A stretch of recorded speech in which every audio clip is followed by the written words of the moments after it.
ಅರೆಕೆರೆ ಬೈಲು ತರವಾಡು ಮನೆ ಗೃಹ ಪ್ರವೇಶದ ಅಂಗವಾಗಿ ಲಕ್ಕಿ ಕೂಪನ್ ಹಾಗೂ വിജ്ഞാപന പത്ര ಬಿಡುಗಡೆ. യൂണിറ്റി ഹോസ്പിറ്റൽ 4 പതിറ്റാണ്ടുകാലത്തെ വിശ്വസ്ത സേവന പാരമ്പര്യവുമായി അത്യാധുനിക സംവിധാനങ്ങളുമായി unity hospital Mangalapuram. Phone 0824243155. Unity hospital. Expect life. Shri Nagabrahma Komaru Chamundeshwari ದೈವಸ್ಥಾನ ಇಚ್ಲಂಗೋಡು ಕುಟುಂಬಸ್ಥರ ಅರೆಕೆರೆ ಬೈಲು ತರವಾಡು ಮನೆಯ ಗೃಹ ಪ್ರವೇಶವು 2027 ಜನವರಿಯಲ್ಲಿ ನಡೆಯಲಿದ್ದು, ಅದರ ಅಂಗವಾಗಿ ವಿಜ್ಞಾಪನಾ ಪತ್ರ ಹಾಗೂ ಲಕ್ಕಿ ಕೂಪನ್ ಬಿಡುಗಡೆ ಕಾರ್ಯಕ್ರಮವು ಕೈಕಂಬದ ಪಂಚಮಿ ಹಾಲ್ನಲ್ಲಿ ನಡೆಯಿತು.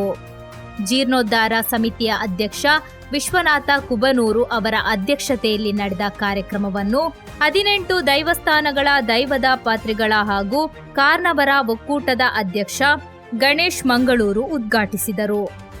ಬಡಾಜೆ ದೈವಸ್ಥಾನದ ಆಡಳಿತ ಸಮಿತಿಯ ಅಧ್ಯಕ್ಷ ಸುಕುಮಾರ ಮಂಗಲ್ಪಾಡಿ ವಿಜ್ಞಾಪನ ಪತ್ರ ಬಿಡುಗಡೆ ಮಾಡಿದರು.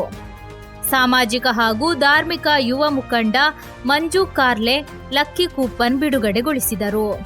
ಕಾರ್ಯಕ್ರಮದಲ್ಲಿ ಹಿರಿಯರಾದ ಸುಧಾಕರ ಅಂಗಡಿಪದವು, ರಾಜು ಮಂಜೇಶ್ವರ, ನೇಮು ಅಂಗಡಿಪದವು, ರಾಜು ಇಚ್ಲಂಗೋಡು, ಆಡಳಿತ ಸಮಿತಿಯ ಅಧ್ಯಕ್ಷ ಪರಮೇಶ್ವರ ಅತ್ತಾವರ, ಜೀರ್ಣೋದ್ಧಾರ ಸಮಿತಿಯ ಗೌರವಾಧ್ಯಕ್ಷ ಆನಂದ ಅಡ್ಕತಬೈಲ್, ಸೀತಾರಾಮ ಅಂಗಡಿಪದವು, ಮಹಿಳಾ ಸಮಿತಿಯ ಅಧ್ಯಕ್ಷೆ ಸಜಿನಿ ಸೋಂಕಾಲ್ ಹಾಗೂ ಪದಾಧಿಕಾರಿಗಳಾದ ಭಾಸ್ಕರ ಮೊಗ್ರಾಲ್ ಪುತ್ತೂರು, ತುಳಸಿದಾಸ್ ಮಂಜೇಶ್ವರ, ರೋಹಿತ್ ಪಾಂಡೇಶ್ವರ, ಜಿತೇಂದ್ರ ಕುಂಜತ್ತೂರು, ರೀನಾ ಮಂಗಲ್ಪಾಡಿ, ಧನುಷ್ ಪೊಯ್ಯಕಂಡ, ಗಣೇಶ್ ಆರಿಕಾಡಿ, ರಘು ಬಂಬ್ರಾಣ, ಶಿವಪ್ರಸಾದ್ ಸೋಂಕಾಲ್, ರವಿ ಇಚ್ಲಂಗೋಡು, ಅಶೋಕ್ ಮೊಗ್ರಾಲ್ ಪುತ್ತೂರು, ಶ್ರೀಜಾ ಆರಿಕಾಡಿ ಸೇರಿದಂತೆ ಹಲವರು ಉಪಸ್ಥಿತರಿದ್ದರು. ಸಮಿತಿ ಸಂಚಾಲಕ ರಾಜೇಶ್ ಕೊಡ್ಲಮೊಗರು ಸ್ವಾಗತಿಸಿದರು.